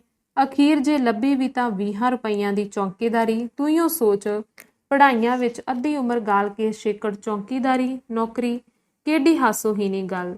ਤੇ ਦੂਜੇ ਪਾਸੇ ਹੈ ਇਸ ਦੇ ਮੁਕਾਬਲੇ ਵਿੱਚ ਸਿਨੇਮਾ ਲਾਈਨ। ਥੋੜਾ ਚਿਰ ਵੀ ਪੈਰ ਅੜ ਗਿਆ ਤਾਂ ਬੇੜਾ ਪਾਰ ਹੋ ਜਾਵੇਗਾ। ਉਹ ਜਾਣੇ ਅਸੀਂ 20 ਵਿੱਚ ਹੀ ਗੁਜ਼ਾਰਾ ਕਰ ਲਵਾਂਗੇ। ਨਹੀਂ ਮੇਰੀ ਰਾਣੀ, ਜਿੱਦ ਚੰਗੀ ਨਹੀਂ ਤਾਂ ਫਿਰ ਮੈਨੂੰ ਵੀ ਨਾਲ ਲੈ ਚੱਲੋ। ਫੇਰ ਉਹੀ ਬਾਲਾਂ ਵਾਲੀ ਅੜੀ। ਲੈ ਚੱਲਣ ਨੂੰ ਮੈਂ ਕਦੋਂ ਇਨਕਾਰ ਕੀਤਾ ਏ, ਪਰ ਡੁੱਬੀ ਤਾਂ ਜੇ ਸਾਹ ਨਾ ਆਇਆ। ਆਪਣੇ ਜੋਗਾ ਕਿਰਾਇਆ ਤੇ ਕੁਝ ਕੁ ਤੇਰੇ ਮਹੀਨੇ ਕੁ ਦੇ ਗੁਜ਼ਾਰੇ ਜੋਗੇ ਪੈਸੇ ਪੂਰੇ ਕਰਨ ਲਈ ਹੀ ਤਾਂ ਇਹ ਸਭ ਕੁਝ ਵੇਚਣ ਲੱਗਾ ਹਾਂ। ਤੇ ਰੂਪ ਲਾਲ ਨੇ ਉਸ ਲੱਕੜ ਦੇ ਖੋਖੇ ਵੱਲ ਤੱਕਿਆ ਜਿਸ ਵਿੱਚ ਉਹਦੀਆਂ ਕਿਤਾਬਾਂ ਦਾ ਜ਼ਖੀਰਾ ਸੀ। ਤਾਈਏ ਮੈਂ ਇਸ ਨਾਵਲ ਨੂੰ ਕੱਲ ਦਾ ਸ਼ੁਰੂ ਕੀਤਾ ਹੋਇਆ ਏ। ਨਾਵਲ ਬੜਾ ਸਵਾਦੀ ਸੀ। ਮੈਂ ਆਖਿਆ ਵੇਚਣ ਤੋਂ ਪਹਿਲਾਂ ਮੁਕਾ ਲਵਾਂ। ਮਨੋਰਮਾ ਦੇ ਹੰਝੂ ਜਾਰੀ ਸਨ। ਉਸਨੇ ਕੋਈ ਉੱਤਰ ਨਾ ਦਿੱਤਾ। ਰੂਪ ਲਾਲ ਨੇ ਉਸਨੂੰ ਆਪਣੇ ਪਿਆਰ ਬੰਧਨ ਵਿੱਚ ਬੰਨ੍ਹ ਲਿਆ। ਦੋਵੇਂ ਹਿਰਦੇ ਇੱਕ ਦੂਜੇ ਵਿੱਚ ਲੀਨ ਹੋ ਗਏ। ਚੌਂ ਬਾਹਾਂ ਦੀ ਕਸਾਵਟ ਨੇ ਕੁਝ ਪਲਾਂ ਲਈ ਸਾਰੇ ਦੁੱਖ ਦੂਰ ਕਰ ਦਿੱਤੇ। ਵਰਤਮਾਨ ਨੇ ਸਾਰੀਆਂ ਭਵਿੱਖਤ ਮੁਸੀਬਤਾਂ ਦਾ ਚੇਤਾ ਭੁਲਾ ਦਿੱਤਾ, ਪਰ ਛਿਨ ਭੰਗਰ ਸੁਪਨੇ ਮਾਤਰ। ਝੱਟ ਛਾਈ ਮਾਈ ਹੋ ਗਿਆ। ਦੂਜੇ ਪਲ ਉਹੀ ਨਰਕ ਦਾ ਨਕਸ਼ਾ, ਉਹੀ ਭਾਂ-ਭਾਂ ਕਰਦਾ ਘਰ, ਉਹੀ ਖਾਲੀ ਪੇਟ, ਉਹੀ ਭਰੇ ਹੋਏ ਦਿਲ। ਛੇਕੜ ਰੂਪ ਲਾਲ ਨੇ ਆਪਣੇ ਹਿਰਦੇ ਦੀ ਮਲਕਾ ਨੂੰ ਇਕੱਲਿਆਂ ਛੱਡ ਕੇ ਬੰਬਈ ਜਾਣ ਦਾ ਖਿਆਲ ਤਰਕ ਕਰ ਦਿੱਤਾ ਤੇ ਚੌਂਕੀਦਾਰੀ ਹੀ ਕਰਨ ਦਾ ਫੈਸਲਾ ਕਰਕੇ ਘਰੋਂ ਜਾਣ ਦੀ ਤਿਆਰੀ ਕਰਨ ਲੱਗਾ। ਪਰ ਉਸਦੇ ਤੁਰਨ ਤੋਂ ਪਹਿਲਾਂ ਹੀ ਮਨੋਰਮਾ ਰਸਤਾ ਰੋਕ ਕੇ ਖਲੋ ਗਈ। ਨਹੀਂ, ਮੈਂ ਸਾਰੀ ਰਾਤ ਕੱਲ ਮੁਕੱਲੀ ਕੀਕਨ ਰਹਿ ਸਕਿਆ ਕਰਾਂਗੀ। ਨਾਲੇ ਅੱਗੇ ਤੁਹਾਨੂੰ ਖੰਘ ਆਉਂਦੀ ਹੈ। ਸਿਆਲ ਦੀ ਰੁੱਤੇ ਮੈਂ ਰਾਤ ਦੀ ਨੌਕਰੀ ਨਹੀਂ ਕਰਨ ਦਿਆਂਗੀ। ਅੱਛਾ, ਹੋਰ ਕਿਸੇ ਕੰਮ ਦੀ ਤਲਾਸ਼ੀ ਕਰ ਵੇਖਾਂ, ਮਤਾ ਰੱਬ ਦਿਆਲ ਹੋ ਪਵੇ। ਕੋਟ ਪਾ ਕੇ ਰੂਪ ਲਾਲ ਬੂਹਿਓਂ ਬਾਹਰ ਨਿਕਲਿਆ, ਪਰ ਫਿਰ ਮੁੜ ਆਇਆ। ਦਿਲ ਨੇ ਕਿਹਾ ਤੇ ਰਾਤ ਦੇ ਖਾਣ ਜੋਗਾ। ਆਟੇ ਵਾਲਾ ਪੀਪਾ ਕੱਲ ਦਾ ਉਹਦੇ ਨਸੀਬ ਵਾਂਗ ਮੂਧਾ ਪਿਆ ਸੀ। ਉਸ ਦਾ ਧਿਆਨ ਫਿਰ ਉਸੇ ਕਿਤਾਬਾਂ ਵਾਲੇ ਖੋਖੇ ਵੱਲ ਗਿਆ। ਸ਼ਾਇਦ ਘਰ ਵਿੱਚ ਉਸ ਲਈ ਇਹੋ ਇੱਕ ਆਸ਼ਾ ਦੀ ਕਿਰਨ ਬਾਕੀ ਸੀ। ਉਹ ਕਿਤਾਬਾਂ ਦੇ 3 ਵੱਡੇ ਬੰਡਲ ਬੰਨ੍ਹ ਕੇ ਬਾਜ਼ਾਰ ਵੱਲ ਲੈ ਤੁਰਿਆ। ਮਨੋਰਮਾ ਨੇ ਇਸ ਵਿੱਚ ਕੋਈ ਰੁਕਾਵਟ ਨਾ ਪਾਈ, ਭਾਵੇਂ ਉਸ ਦਾ ਦਿਲ ਗਿੱਲੀ ਲੱਕੜ ਵਾਂਗ ਧੁਖ ਰਿਹਾ ਸੀ। ਅੰਕ 20ਵਾਂ। ਉਹ ਬੈਠੀ ਬੈਠੀ ਸੋਚਣ ਲੱਗੀ, ਇਤਨਾ ਪੜਨ ਗੁੜਨ ਤੋਂ ਬਾਅਦ 20 ਰੁਪਈਆਂ ਦੀ ਚੌਂਕੀਦਾਰੀ। ਵਰੇ ਜੱਡੀਆਂ ਸਿਆਲ ਦੀਆਂ ਰਾਤਾਂ ਵਿਚਾਰਾ ਰੁੱਗੀ ਬਾਜ਼ਾਰਾਂ ਵਿੱਚ ਟਾਰਾਂ ਮਾਰਦਾ ਬਿਤਾਇਆ ਕਰੇਗਾ। ਮੈਂ ਕਿਉਂ ਉਸ ਬੰਬਈ ਜਾਣੋਂ ਰੋਕਦੀ ਹਾਂ। ਖਬਰੇ ਕਿਸਮਤ ਦੇ ਬੂਹੇ ਉੱਥੇ ਜਾ ਕੇ ਖੋਲ੍ਹੀ ਪੈਂਦੇ। ਕੀ ਹਰਜ ਸੀ ਜੇ ਮੈਂ 4 ਦਿਨ ਇਕੱਲੀ ਰਹਿ ਲੈਂਦੀ। ਲੋਕੀ ਟੱਬਰਾਂ ਨੂੰ ਛੱਡ ਕੇ ਪਰਦੇਸ ਨਹੀਂ ਜਾਂਦੇ। ਕੀ ਮੈਂ ਦੁਸ਼ਮਣੀ ਨਹੀਂ ਕਰ ਰਹੀ ਆਪਣੇ ਮਾਲਕ ਨਾਲ। ਮੈਂ ਨਹੀਂ ਰੋਕਾਂਗੀ। ਕਿਸੇ ਤਰ੍ਹਾਂ ਸਹਾਰ ਲਵਾਂਗੀ 10 ਦਿਨਾਂ ਦਾ ਵਿਛੋੜਾ। ਪਰ ਖੰਘ, ਕਦੇ ਕਦੇ ਬੁਖਾਰ, ਜੇ ਕਿਤਾਬਾਂ ਦਾ ਚੋਖਾ ਮੁੱਲ ਵਟਿਆ ਜਾਏ। ਗਰਮ ਕੱਪੜਾ ਵੀ ਕੋਈ ਨਹੀਂ ਹੈ। ਹੋਰ ਨਹੀਂ ਤੇ ਇੱਕ ਅੱਧਾ ਪੁਰਾਣਾ ਗਰਮ ਕੋਟ ਹੀ ਕਵਾੜੀਆਂ ਤੋਂ ਖਰੀਦ ਲੈਣ। ਤੇ ਪਿੱਛੇ ਦਾ ਖਰਚ, 4 ਮਹੀਨਿਆਂ ਦਾ ਕਿਰਾਇਆ, ਮੁਨਸ਼ੀ ਦੀਆਂ ਡਰਾਉਣੀਆਂ ਅੱਖਾਂ, ਹਟਵਾਣੀਏ ਦੀ ਰਕਮ, ਇਹਨਾਂ ਸਭਨਾਂ ਦਾ ਕੀ ਬਣੇਗਾ। ਕਹਿੰਦੇ ਸਨ ਕਿ ਮੇਰੀਆਂ 200 ਦੀਆਂ ਕਿਤਾਬਾਂ ਨੇ। ਭਲਾ ਜੇ ਚੌਥਾ ਹਿੱਸਾ ਵੀ ਵਟਿਆ ਜਾਵੇ ਤਾਂ 50 ਰੁਪਏ। ਚਲੋ ਸੌੜ ਭੀੜ ਕਰਕੇ ਇੰਨੀ ਕੁ ਰਕਮ। ਉਹ ਇਨ੍ਹਾਂ ਹੀ ਸੋਚਾਂ ਵਿੱਚ ਸੀ ਕਿ ਬਾਹਰੋਂ ਕੁਝ ਖੜਾਕ ਹੋਇਆ। ਫਿਰ ਇੱਕ ਕੁੱਬੇ ਲੱਕ ਵਾਲੀ ਮਾਈ ਡੰਗੋਰੀ ਖੜਕਾਉਂਦੀ ਹੋਈ ਅੰਦਰ ਦਾਖਲ ਹੋਈ। ਉਹ ਆਉਂਦੀ ਹੀ ਡੰਗੋਰੀ ਉੱਤੇ ਆਪਣੇ ਦੋਹਾਂ ਹੱਥਾਂ ਦਾ ਭਾਰ ਪਾ ਕੇ ਤੇ ਉੱਤੇ ਠੋਡੀ ਟਿਕਾ ਕੇ ਬੋਲੀ, ਬੈਠੀਏ ਬੱਚੀ। ਆਓ ਮਾਈ ਜੀ, ਜੀ ਆਇਆਂ ਨੂੰ। ਮਨੋਰਮਾ ਨੇ ਆਪਣੇ ਪੈਰਾਂ ਥੱਲੋਂ ਬੋਰੀ ਦਾ ਤੱਪੜ ਕੱਢ ਕੇ ਉਸ ਵੱਲ ਖਿਸਕਾਉਂਦਿਆਂ ਕਿਹਾ, ਬੈਠ ਜਾਓ। ਬੁੱਢੀ ਇੱਕ ਵਾਰੀ ਭਾਲਵੀ ਨਾਲ ਮਨੋਰਮਾ ਵੱਲ ਤੇ ਫਿਰ ਘਰ ਦੇ ਸਮਾਨ ਵੱਲ ਤੱਕਦੀ ਹੋਈ ਬੋਲੀ, ਚੱਲੀ ਸਾਂ ਕਥਾ ਸੁਣ। ਮੈਂ ਆਖਿਆ ਕਿਰਾਏਦਾਰਾਂ ਵੱਲੋਂ ਹੁੰਦੀ ਆਵਾਂ। ਇਸ ਮੁਹੱਲੇ ਵਿੱਚ ਸਾਡੇ ਵੀ 2 ਮਕਾਨ ਨੇ ਸੁੱਖ ਨਾਲ। ਸੁਣਿਆ ਸੀ ਇੱਥੇ ਕੋਈ ਪੜ੍ਹੇ ਹੋਏ ਕਿਰਾਏਦਾਰ ਰਹਿੰਦੇ ਨੇ। ਸੋਚਿਆ ਕੋਈ ਹੋਵੇਗੀ ਦੇਸ ਕੁਦੇਸਨ ਜਈ, ਪਰ ਤੂੰ ਤੇ ਵਾਹਵਾ ਬੀਬੀ ਰਾਣੀ ਜਾਪਦੀ ਏ, ਨਾਲੇ ਪੰਜਾਬਣ ਏ। ਕਿੱਥੇ ਨੇ ਤੇਰੇ ਘਰ ਬੱਚੀ। ਮੈਂ ਤੇ ਵੇਖੇ ਨਾ, ਘਰੋਂ ਕਦੇ ਬਹੁਤੀ ਨਿਕਲਦੀ ਨਹੀਂ। ਅਸੀਂ ਪਿੱਛੇ ਤੇ ਅੰਮ੍ਰਿਤਸਰ ਦੇ ਰਹਿਣ ਵਾਲੇ ਆਂ। ਉਂਝ ਸਾਡੇ ਸਾਰੇ ਬੰਦੇ ਦਿੱਲੀ ਵਾਲੇ ਹੀ ਸੱਦੀਦੇ ਨੇ। ਮੁੱਦਤਾਂ ਤੋਂ ਇੱਥੇ ਜੋ ਵਸਦੇ ਹੋਏ। ਘਰ ਵਾਲਾ ਕੀ ਕੰਮ ਕਰਦਾ ਈ। ਮੇਰਾ ਵੱਡਾ ਮੁੰਡਾ ਤੇ ਸੁੱਖ ਨਾਲ ਕਾਲਕਾ ਦੇ ਟੇਸ਼ਨ ਮਾਸਟਰ ਲੱਗਿਆ ਹੋਇਆ ਏ। ਵਿਚਕਾਰਲੇ ਨੇ ਬਨਾਰਸ ਵਿੱਚ ਕੱਪੜੇ ਦੀ ਹੱਟੀ ਜਾ ਪਾਈ ਏ। ਨਿੱਕਾ ਇੱਥੇ ਮੇਰੇ ਕੋਲ ਰਹਿੰਦਾ ਏ, ਕਾਲਜ ਪੜ੍ਹਦਾ ਏ। ਕੀ ਕਰੀਏ ਬੱਚੀ, ਰਿਜ਼ਕ ਦੇ ਧੱਕੇ ਹੋਏ ਦੇਸ ਪਰਦੇਸ ਦੀਆਂ ਟੱਕਰਾਂ ਮਾਰਨੀਆਂ ਪੈਂਦੀਆਂ ਨੇ। ਅਖੇ ਰਿਜ਼ਕ ਵਿਹੂਣੇ ਆਦਮੀ ਗਏ ਮੁਹੱਬਤਾਂ ਤੋੜ। ਉਂਝ ਤੇ ਦੇਵੀ ਮਾਤਾ ਦੀ ਦਇਆ ਨਾਲ ਕਿਸੇ ਗੱਲ ਦੀ ਪਰਵਾਹ ਨਹੀਂ। ਰਿਜ਼ਕ ਕਿਤੇ ਮੇਵਿਆਂ ਨਹੀਂ ਮੇਵਦ। ਪਰ ਫਿਰ ਵੀ ਆਖੀਦਾ ਏ, ਬਹਿ ਕੇ ਖਾਦਿਆਂ ਖੂਹ ਵੀ ਨਿਖੁੱਟ ਜਾਂਦੇ ਨੇ। ਪਿਛਲੇ ਮਹੀਨੇ ਪੋਤਰੇ ਜੰਮੇ ਦਾ ਖੱਤ ਆਇਆ ਸੀ। ਦੋਹਾਂ ਠਾਕੁਰ ਦੁਆਰਿਆਂ ਵਿੱਚ ਜੰਗ ਕਰਵਾਇਆ, ਸੁਖਣਾ ਦਿੱਤੀਆਂ। ਬੱਚੀ ਇਹਨਾਂ ਜੀਆਂ ਜੋਗਾ ਹੀ ਹੈ ਨਾ ਸਭੋ ਕੁਛ। ਵਿਚਾਰੇ ਵੱਡੇ ਵਿਚਾਰੇ ਨੂੰ ਧੌਲੇ ਆ ਗਏ ਨੇ, ਔਲਾਦ ਦਾ ਮੂੰਹ ਵੇਖਣਾ ਨਸੀਬ ਨਹੀਂ ਸੂ ਹੋਇਆ। ਸੁੱਖ ਨਾ ਤੀਜਾ ਵਿਆਹ ਕਰਵਾਇਆ ਸੂ, ਬੈਠਦੀ ਸਾਂ ਤੇ ਆਂਦੀ ਸਾਂ ਵਿਚਕਾਰਲੇ ਨੂੰ ਰੱਬ ਨੇ 2 ਜੀ ਦਿੱਤੇ ਨੇ, ਜੇ ਕਦ ਵੱਡੇ ਨੂੰ ਵੀ ਦੇ ਦਿੰਦਾ ਤਾਂ ਕੀ ਸੀ। ਅਖੀਰ ਸੰਤਾਂ ਦੀ ਕਿਰਪਾ ਹੋ ਗਈ, ਮਨ ਮੇਰ ਪਈਓ ਤੇ ਵਚਨ ਚਾ ਕੀਤਿਓ ਨੇ, ਜਾ ਮਾਈ ਆਉਂਦੇ ਵਰੇ ਤੂੰ ਪੋਤਰਾ ਖਿਡਾਵੇਂਗੀ, ਸਦਕੇ ਜਾਈਏ ਉਹਨਾਂ ਦੇ ਨਾਂ ਤੋਂ। ਇਹ ਗੱਲ ਪਰੋਂ ਮਾਗਦੀ ਏ ਤੇ ਪਿਛਲੇ ਮਹੀਨੇ ਸੁੱਖ ਨਾਲ ਕਾਕੇ ਜੰਮੇ ਦਾ ਖੱਤ ਆ ਗਿਆ। ਢਿਲਕੇ ਹੋਏ ਢਿੱਡ ਉੱਤੇ ਚੌੜੀ ਕੰਨੀ ਵਾਲੀ ਧੋਤੀ, ਗਲ ਚਾਰਖਾਨੇ ਦਾ ਕੁੜਤਾ ਜਿਸ ਉੱਤੇ ਰੁੰਧਾਰ ਜਾਕਟ, ਸਰੀਰ ਉੱਤੇ ਗਰਮ ਸ਼ਾਲ, ਮਾਈ ਦੇ ਹੱਥ ਵਿੱਚ ਮਾਲਾ ਸੀ ਜਿਸ ਦੇ ਮਨਕਿਆਂ ਦੇ ਫਿਰਨ ਦੀ ਚਾਲ ਉਸ ਦੀ ਜ਼ੁਬਾਨ ਨਾਲੋਂ ਵੀ ਤੇਜ਼ ਸੀ। ਆਪਣੀਆਂ ਗੱਲਾਂ ਦੇ ਵਿਚਾਲੇ ਉਸਨੇ ਮਨੋਰਮਾ ਉੱਤੇ ਕਈ ਸਵਾਲ ਕੀਤੇ, ਪਰ ਉੱਤਰ ਕਿਸੇ ਦਾ ਨਹੀਂ ਉਡੀਕਿਆ, ਨਾ ਹੀ ਬੋਲਣ ਦਾ ਮੌਕਾ ਦਿੱਤਾ। ਜਦੋਂ ਰਤਾ ਥੰਮੀ ਤਾਂ ਮਨੋਰਮਾ ਬੋਲੀ, ਸ਼ੁਕਰ ਹੈ, ਬਹੁਤ ਬਹੁਤ ਵਧਾਈ ਹੋਵੇ। ਤਾਂ ਤੇ ਬੇਬੇ ਜੀ ਉਹ ਸੰਤ ਬੜੇ ਕਰਨੀ ਵਾਲੇ ਹੋਣਗੇ। ਬੁੱਢੀ ਇਹਨਾਂ ਗੱਲਾਂ ਦਾ ਧਿਆਨ ਕੀਤੇ ਬਿਨਾਂ ਬੋਲਦੀ ਗਈ, ਤੇ ਸਹੁਰੇ ਕਿੱਥੇ ਨੇ ਤੇਰੇ? ਮਨੋਰਮਾ ਬੋਲੀ, ਸਿਆਲਕੋਟ। ਅੱਛਾ। ਮਾਈ ਪ੍ਰਸੰਨ ਭਾਵਨਾ ਬੋਲੀ, ਉੱਥੇ ਤੇ ਮੇਰੇ ਨਨਾਣਵਈਏ ਦੇ ਭਰਾ ਦੀ ਸਾਲੇਹਾਰ ਵਿਆਹੀ ਹੋਈ ਏ। ਚੋਖਾ ਜਿਹਾ ਨਾਂ ਏ ਸਾਡੇ ਨੀਗਰ ਦਾ, ਚੇਲਾ ਭੁੱਲ ਗਿਆ ਏ, ਮੁੱਦਤਾਂ ਹੋ ਗਈਆਂ ਮਿਲਿਆਂ ਗਿਲਿਆਂ। ਅੱਜ ਕੱਲ ਦੇ ਸਾਕਾਂ ਵਿੱਚ ਵੇਖੇ ਨਾ ਬੱਚੀ, ਗੁੱਸਾ ਨਾ ਕਰੀ, ਮੋਹ ਮੁਹੱਬਤਾਂ ਕੋਈ ਨਹੀਂ ਰਹੀਆਂ। ਸਾਡੇ ਵੇਲੇ ਸਾਕ ਇੱਕ ਦੂਜੇ ਉੱਤੇ ਜਾਨ ਦਿੰਦੇ ਸਨ, ਅੱਜ ਕੱਲ ਤੇ ਕੋਈ ਕਿਸੇ ਨੂੰ ਸੜੀ ਰੋਟੀ ਦਾ ਸਿੱਕੜ ਲਾ ਕੇ ਨਹੀਂ ਦਿੰਦਾ। ਫਿਰ ਉਹ ਡੰਗੋਰੀ ਦੇ ਸਹਾਰੇ ਉੱਠਦੀ ਹੋਈ ਬੋਲੀ, ਚਲਨੀ ਆ, ਕਥਾ ਦਾ ਵੇਲਾ ਹੋ ਗਿਆ ਏ। ਕਿੱਥੇ ਕੰਮ ਕਰਦਾ ਏ ਆਦਮੀ ਤੇਰਾ? ਨੌਕਰੀ ਸੂ ਕੇ ਹੱਟੀ ਪੱਟੀ ਕਰਦਾ ਏ ਕੋਈ?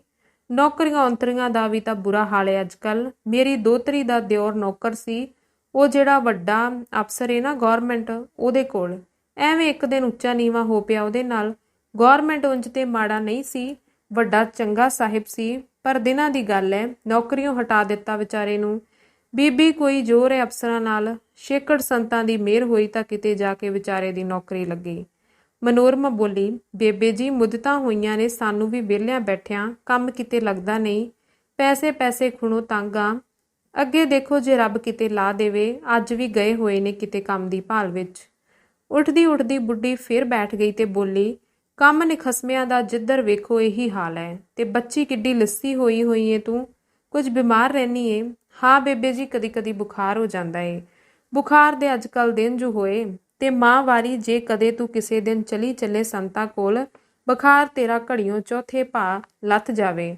ਕੰਮ ਵੀ ਤੁਹਾਡਾ ਸੰਤਾਂ ਦੀ ਦਇਆ ਨਾਲ ਰਾਤੋਂ ਉਰੇ ਉਰੇ ਲੱਥ ਜਾਵੇਗਾ। ਬੜੇ ਕਰਨੀ ਵਾਲੇ ਲੋਕ ਨੇ। ਦਿਲ ਦੀ ਗੱਲ ਤਾਂ ਇਉਂ ਬੁੱਝ ਲੈਂਦੇ ਨੇ ਜੀਕਨ ਕੋਈ ਸ਼ੀਸ਼ੇ 'ਚ ਮੂੰਹ ਵੇਖ ਲੈਂਦਾ ਏ। ਉਹ ਦਿਨ ਸਾਡੇ ਮੁਹੱਲੇ ਦਾ ਸੀ ਨਾ ਹਲਵਾਈ, ਬੱਲਾ ਬੱਲਾ ਸੱਦੇ ਨੇ ਉਹਨੂੰ, ਤੂੰ ਜਾਣਦੀ ਹੋਵੇਂਗੀ। ਉਹਦਾ ਵੱਡਾ ਮੁੰਡਾ ਫੜਿਆ ਗਿਆ ਖੂਨ ਦੇ ਮੁਕੱਦਮੇ ਵਿੱਚ। ਵੱਡੇ ਹਾਕਮ ਨੇ ਫਾਹੇ ਦੇਣ ਦਾ ਹੁਕਮ ਸੁਣਾ ਦਿੱਤਾ। ਰਾਤੀ ਉਹਦੀ ਵਹੁਟੀ ਗਈ ਸੰਤਾਂ ਕੋਲ, ਉਹਨਾਂ ਤਵੀਤ ਦਿੱਤਾ ਤੇ ਆਖਿਓ ਸਾਹਿਬ ਵਿੱਚ ਸੁੱਟ ਦੇਣਾ। ਬਸ ਰਾਣੀਏ, ਦੂਜੇ ਦਿਨ ਮੁਕੱਦਮਾ ਪੇਸ਼ ਹੋਇਆ। ਉਹਦੀ ਵਹੁਟੀ ਨੇ ਅੱਖ ਬਚਾ ਕੇ ਸਾਹਿਬ ਦੇ ਪੈਰਾਂ 'ਚ ਸੁੱਟ ਦਿੱਤਾ। ਹਜੇ ਅੱਧਾ ਘੰਟਾ ਨਹੀਂ ਸੀ ਬੀਤਿਆ ਜੋ ਸਾਹਿਬ ਨੇ ਹੁਕਮ ਸੁਣਾ ਦਿੱਤਾ, ਜਾਓ ਬਰੀ। ਸਦਕੇ ਜਾਈਏ, ਚਾਰੇ ਦੇਵੀਆਂ ਉਹਨਾਂ ਦੇ ਵੱਸ ਵਿੱਚ ਨੇ। ਜਿਸ ਵੇਲੇ ਕਾਲਕਾ ਤੇ ਚੰਡਿਕਾ ਦੀ ਪੌਣ ਆਉਂਦੀ ਏ, ਜੋ ਬਾਣੀ ਮੂੰਹੋਂ ਨਿਕਲ ਜਾਵੇ ਸੱਤ ਹੋ ਜਾਂਦੀ ਏ। ਫੁੱਲਾਂ ਦੀ ਵਰਖਾ ਹੁੰਦੀ ਏ ਤੇ ਮੈਂ ਆਪ ਕਈ ਵਾਰ ਦੇਖੀ ਉਹਨਾਂ ਉੱਤੇ। ਜਿਸ ਕਿਸੇ ਉੱਤੇ ਦਿਆਲ ਹੋ ਜਾਣ, ਦਿਨਾਂ ਵਿੱਚ ਲਹਿਰ ਬਹਿਰ ਕਰ ਦਿੰਦੇ ਨੇ। ਗੁਫਾ ਵਿੱਚ ਹੀ ਰਹਿੰਦੇ ਨੇ ਬਹੁਤਾ, 40-40 ਦਿਨ ਅੰਨ ਨਹੀਂ ਖਾਂਦੇ। ਮਾਈ ਦੀਆਂ ਗੱਲਾਂ ਨੇ ਮਨੋਰਮਾ ਦੇ ਦਿਲ ਤੇ ਡੂੰਘਾ ਅਸਰ ਕੀਤਾ। ਉਹ ਉਤਸ਼ਾਹ ਵਿੱਚ ਭਰ ਕੇ ਬੋਲੀ, ਤਾਂ ਤੇ ਬੇਬੇ ਜੀ ਮੈਨੂੰ ਜ਼ਰੂਰ ਦਰਸ਼ਨ ਕਰਾਓ ਉਹਨਾਂ ਦੇ, ਕੀ ਜਾਣੀਏ ਸਾਡਾ ਵੀ ਬੇੜਾ ਬੰਨੇ ਲਾ ਦੇਣ। ਅੱਜ ਉਹਨਾਂ ਅੱਗੇ ਵੀ ਗੱਲ ਕਰਾਂਗੀ।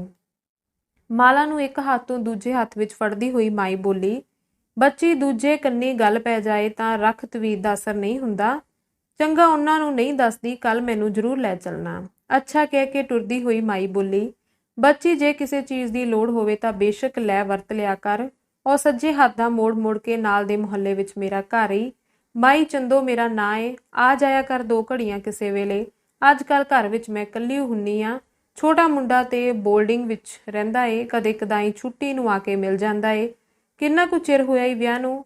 2-2.5 ਵਰੇ ਹੋ ਗਏ ਨੇ ਬੇਬੇ ਜੀ। ਸਹੁਰਿਆਂ ਵਿੱਚੋਂ ਇਹਨਾਂ ਦਾ ਦਮ ਹੋਰ ਕੋਈ ਨਹੀਂ। 2 ਵਰੇ ਹੋ ਗਏ ਨੇ ਠੁਕਰਾਂ ਖਾਂਦਿਆਂ ਨੂੰ। 4 ਦਿਨ ਕੰਮ, 10 ਦਿਨ ਵਿਹਲੇ। ਅਖੀਰ ਸਿਆਲਕੋਟ ਛੱਡ ਕੇ ਰਿਜ਼ਕ ਦੇ ਰੌਲੇ ਹੋਏ ਦਿੱਲੀ ਆਏ। ਇੱਥੇ ਇੱਕ ਦੁਕਾਨ ਵਿੱਚ ਮੁਨਸ਼ੀਗਿਰੀ ਮਿਲੀ, ਪਰ ਨਸੀਬਾਂ ਵਿੱਚ ਸੁੱਖ ਜੋ ਨਹੀਂ ਸੀ। ਮਾਲਕ ਵਿਚਾਰਾ ਥੋੜ ਪੂੰਜੀਆ ਸੀ, ਘਾਟਾ ਪੈਣ ਕਰਕੇ ਨੱਠ ਗਿਆ। ਸਾਨੂੰ ਪਹਿਲੇ ਮਹੀਨੇ ਦੀ ਤਨਖਾਹ ਮਿਲੀ ਸੀ। ਬਾਕੀ ਜਿੱਧਰ ਗਈਆਂ ਬੇੜੀਆਂ ਉੱਧਰ ਗਏ ਮਲਾਹ ਵਾਲੀ ਗੱਲ ਹੋਈ। ਫਿਰ ਵੇਲੇ ਦੇ ਵੇਲੇ ਪਹਿਲਾਂ ਮਕਾਨ ਛੱਡ ਦਿੱਤਾ ਤੇ ਕਿਰਾਏ ਦੀ ਬੱਚਤ ਦਾ ਖਿਆਲ ਕਰਕੇ ਇੱਥੇ ਆ ਵਸੇ। ਐਸਾ ਨਸੀਬਾਂ ਦਾ ਚੱਕਰ ਫਿਰਿਆ, ਸੋਨੇ ਨੂੰ ਹੱਥ ਪਾਈਏ ਮਿੱਟੀ ਹੋ ਜਾਵੇ। ਜਿਹੜਾ ਰਤੀ ਮਾਸਾਂ ਹੱਥੀ ਕੰਨੀ ਸੀ, ਵਿੱਚ ਵੱਟ ਕੇ ਹੱਟੀ ਪਾਈ, ਸਾਰੀ ਰਾਸ ਗੱਠਾਂ ਖੂੰਜਾਂ ਵਿੱਚ ਵੜ ਗਈ। ਕੁਝ ਉਧਾਰ ਰੁੜ ਗਿਆ ਤੇ ਰਹਿੰਦਾ ਕਿਰਾਇਆ ਵਿੱਚ ਉਜਾੜ ਕੱਤਿਆ। ਛੇਕੜ ਹੱਥਲ ਹੋ ਬੈਠੇ। ਇਸ ਵੇਲੇ 4 ਮਹੀਨਿਆਂ ਦਾ 16 ਰੁਪਈਏ ਕਿਰਾਇਆ ਵੱਖਰਾ ਸਿਰ ਤੇ ਹੈ। ਹਟਵਾਣੀਏ ਵੱਖਰਾ ਬੋਟੀਆਂ ਤੋੜਨ ਡਿਆ ਹੋਇਆ ਏ। ਆਪ ਵਿਚਾਰੇ ਪਾਲੇ ਵਿੱਚ ਠਰੂ ਠਰੂ ਕਰਦੇ ਫਿਰਦੇ ਨੇ। ਖੰਘ ਨਾਲ ਸਾਹ ਨਹੀਂ ਏ ਮੁੜਦਾ। ਇਹਨਾਂ ਨਹੀਂ ਜੋ ਇੱਕ ਅੱਧਾ ਕੋਟ ਬਣ ਜਾਏ। ਵਿਚਾਰੇ ਮੇਰੇ ਪਿੱਛੇ ਰੁੱਲ ਗਏ ਨੇ, ਨਾ ਕਿਤੇ ਆਉਣ ਜੋਗੇ ਨੇ ਨਾ ਕਿਤੇ ਜਾਣ ਜੋਗੇ। ਕਹਿੰਦਿਆਂ ਕਹਿੰਦਿਆਂ ਮਨੋਰਮਾ ਦੀਆਂ ਅੱਖਾਂ ਡੁੱਲ ਪਈਆਂ।